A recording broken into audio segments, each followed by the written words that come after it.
দেখুন বন্ধুরা, আপনারা হয়তো দেখতে পাচ্ছেন এখানে জল শোধন করা হচ্ছে।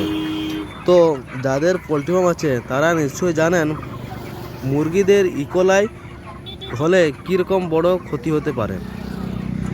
তো জল শোধন নিয়মিত জল শোধন করবেন। আর জল শোধন কীভাবে করবেন, 400 লিটার জলে একটা ট্যাবলেট দিবেন। ক্লিন ট্যাব ট্যাবলেট দিলে ভালো হয়। তো আপনাদের কোম্পানিতে কীরকম ট্যাবলেট আছে সেটা চেক করে জল শোধন নিয়মিত করবেন। আর পরিষ্কার পরিষ্কার পানি দিবেন। পরিষ্কার জল শোধন নিয়মিত করলে ইকোলাইয়ের প্রবলেম দেখা যায় না জল শোধন নিয়মিত করলে।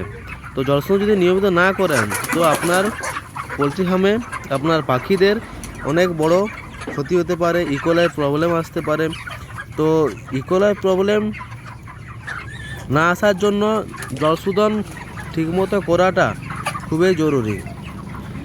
তো জল শোধন নিয়মিত করবেন।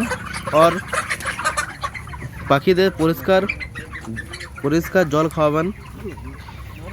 আর পর্দা ঠিকমতো করবেন। আর খাবার ফিড ঠিকমতো দিবেন। আর প্রতিদিন একবার করে তুষটা চেঞ্জ করবেন। যখন তুষ চেঞ্জ করবেন মানে তুষ র্যাকিং করবেন। আর যখন র্যাকিং করবেন সব দু সাইডে পর্দাগুলা বরাবর নামিয়ে দিবেন, তারপর র্যাকিং